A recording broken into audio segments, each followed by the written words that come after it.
In this video, we're going to talk about our formula for torque and when to use this guy, which is like you can quantify torque by taking the R vector magnitude times the perpendicular component of the force to that R vector, or you can get exactly the same answer if you take the magnitude of the force vector times the component of the R vector that's perpendicular to the force vector.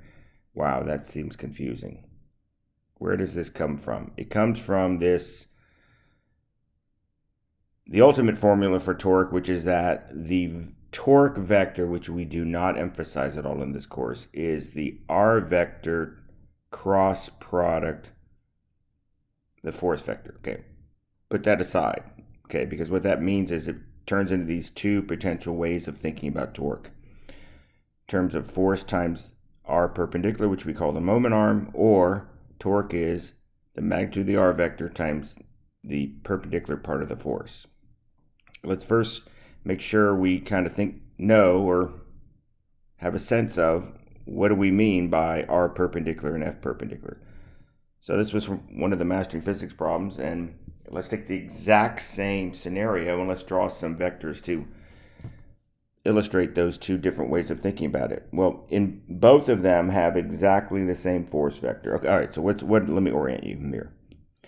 We've got this crazy shaped object, and it's going to rotate about this. Think of it as pinned on a wall now for this case, because we're going to talk about the component of gravity, or gravity is causing torque. Okay, so pinned here, same exact thing. Pinned here, here's the center of gravity. And so there's going to be a gravity force acting through the center of gravity. And I'll just call it mg. We're not actually going to solve this. This is for illustrative purposes. But of course, it's going to be the same exact gravity force. All right. Now, the R vector is exactly the same for both of them, too. It goes from the axis of rotation to the point where the force is applied. And you've heard me say it 100,000 times. What does the R stand for? Nothing. Okay, and this is a vector, too. This, not the M part, but the G part. Anyway, gravity is a vector.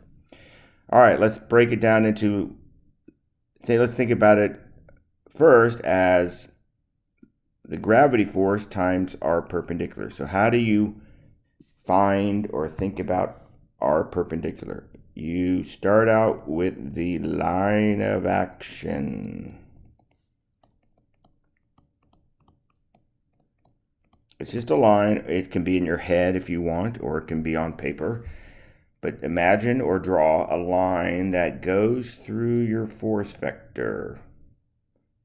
Once you've done that, find the axis of rotation. Look at your line of action.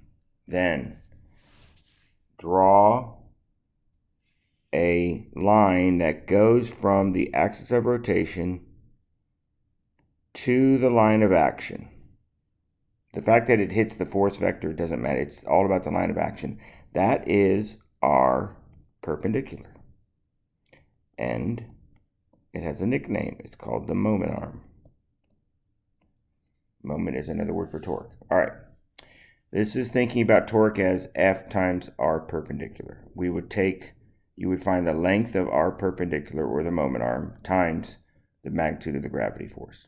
Exact same scenario. Let's look at now thinking about quantifying torque as the magnitude of the R vector times the component of the gravity force that's perpendicular. So how would I think about finding the component of gravity that's perpendicular? Well, I would imagine or draw a little box around my force vector. And then I would think about there's a parallel component, which does nothing. It's basically this guy. So the component of gravity that's acting towards the axis of rotation does nothing in terms of torque. It is this guy that we want to focus on. This guy. So that would be mg perpendicular. All right. That's what we mean about, so the same exact problem, but thinking about it in different ways. Personally, I find this way easier, but more on that later. All right, so when would I think about using this approach? Well, here's what I do, and this just works for me. You can come up with your own rule, whatever works for you, because you're going to get the same exact answer. Okay, I think I use torque equals F times the moment arm when the force is vertical and the R vector is not horizontal. So let's look at this following situation, which is that I've got, this is thinking like looking side on from the side on a wall. So imagine this is a wall and I've got this board pinned to the wall. It's very similar to this problem, which is, in fact, we're going to look at this problem.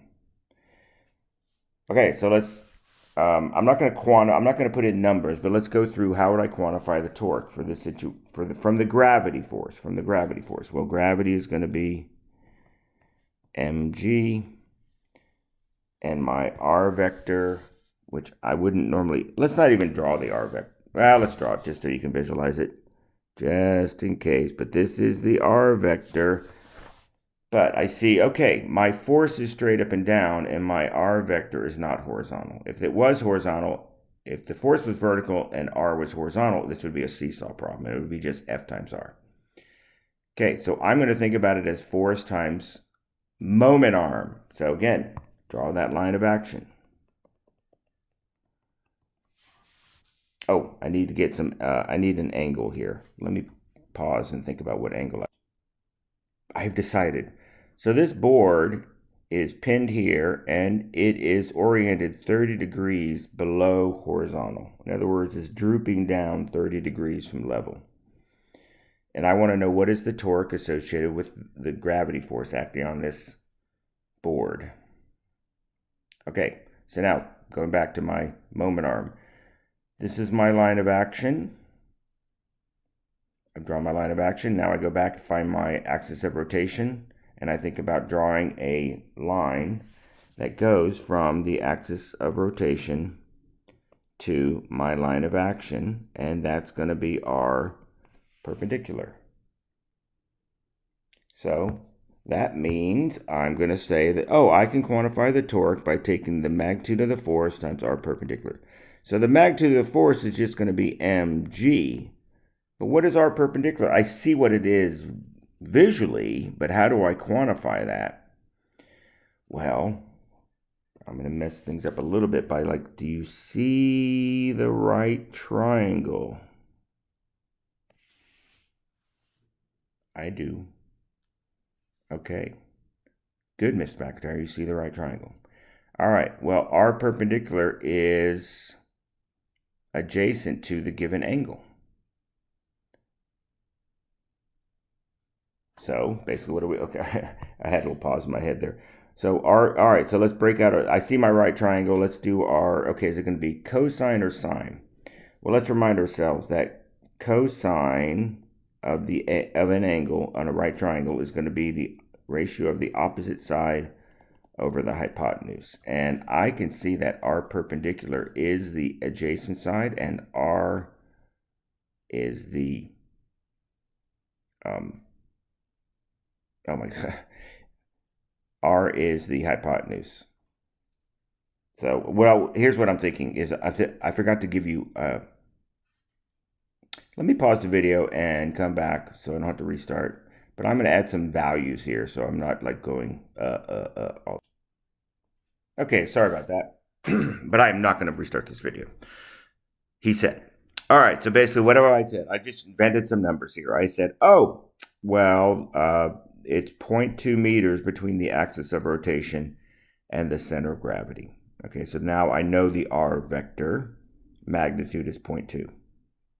And I also just threw in some mass. Not the weight, but the mass of this board is 7 kilograms. All right, so I can see basically that I've got my right triangle, that I'm interested in finding the adjacent side of this right triangle, and I'm given the hypotenuse is 0.2 meters. And I'm told that the angle is 30 degrees. So basically, I'm just going to say, look, in this particular case, cosine of the angle is going to be the r perpendicular divided by r. So rearranging for math, I can say, using algebra, I can say, oh, r perpendicular is going to be r cosine theta. I don't know why the numbers help me just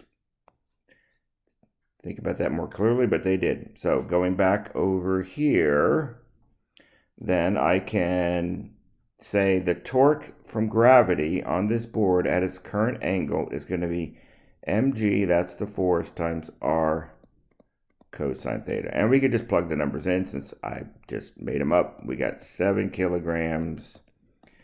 G, particularly since I'm not even going to solve it, is 10 newtons per kilogram. R is going to be 0.2 meters. And the cosine, it's the cosine of 30 degrees. And that's how you would quantify the torque from gravity. Notice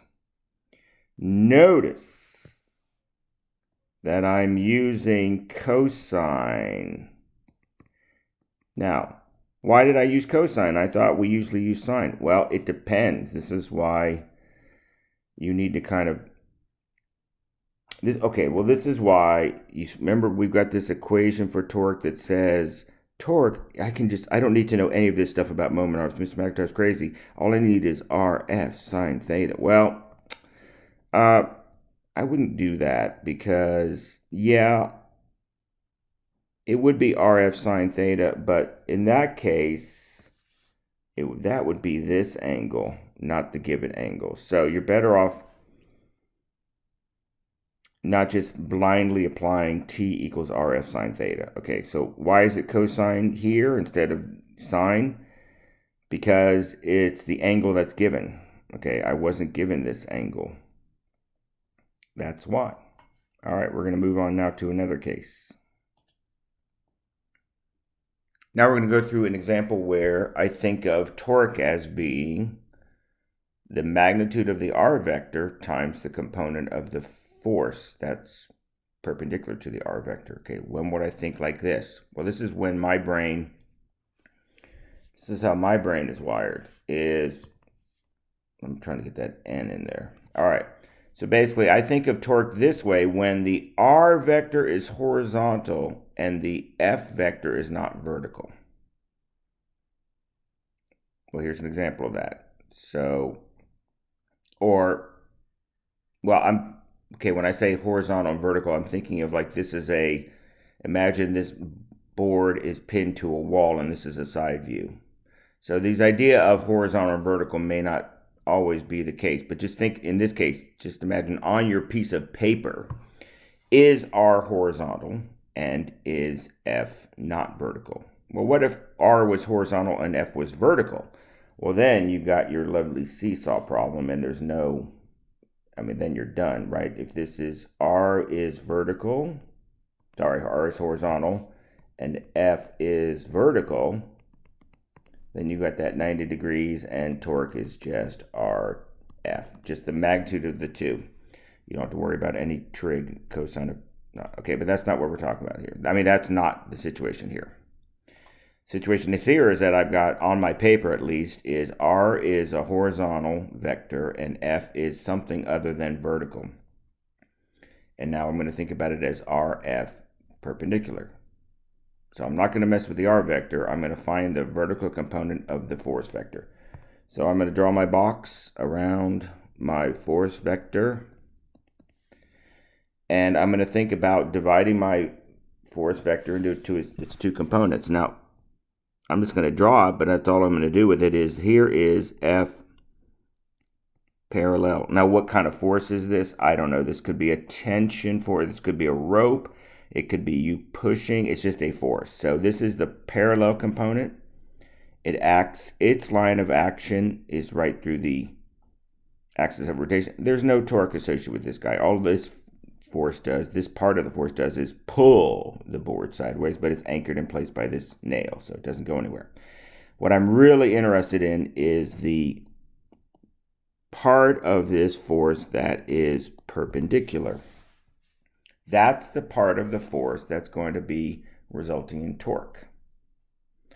Okay, so how do I find F perpendicular? How do I find this guy? Well, here is our right triangle, and this side of the vector, the opposite side, is F perpendicular.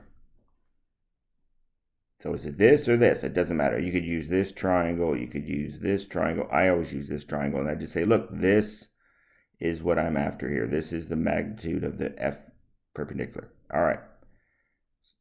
So I've already got my angle in here. So it's 30 degrees. And I already know my F value, 100 newtons. So how do I quantify that?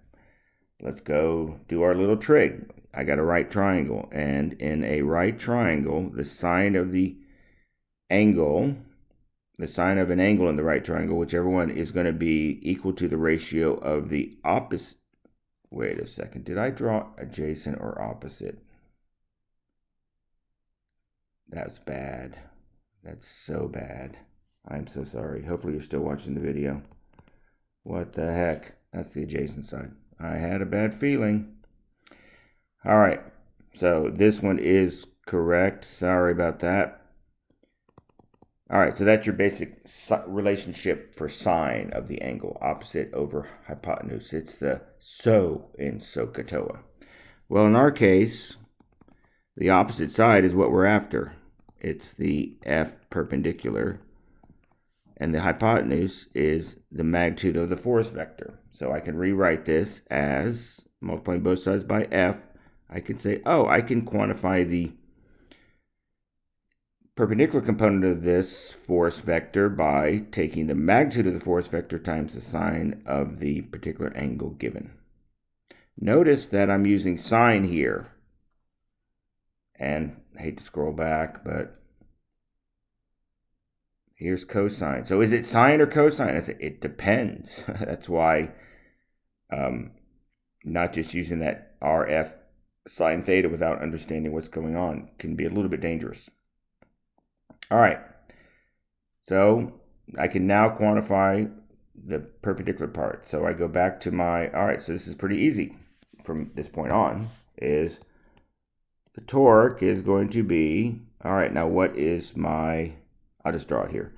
It's going to be the magnitude of the R vector, which is given 3 meters, and then it's going to be F sine, oh, hey, I thought you said we weren't supposed to use tau equals RF sine theta. Well, sometimes you just get lucky, and you would get it right. So that is, I mean, it does simplify in this case to RF sine theta. So R is going to be 3 meters, 3 or 2, 3. And F is going to be 100 newtons. And since the sine of 30 degrees is 0.5, we can go ahead and just solve this, because we get 3 times 100 is 300, and then sine of 30 is 0.5. So the torque would be 150 Newton meters. All right. So this is an example. These are 2 examples of, sorry to scroll, but this is basically the 2 different ways to think about torque. Now, when you're going through and solving these, suppose that you, like on the test, you can't, I don't know, is it sine or cosine, and you'd feel like you can't figure it out and you're running out of time, then just pick one.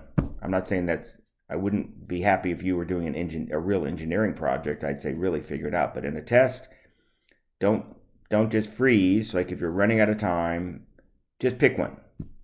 If you have a 50-50 chance of getting it right, plus if you get it wrong, it's only a small error. So just go ahead and work through the solution process. All right, that's the different ways to think about torque.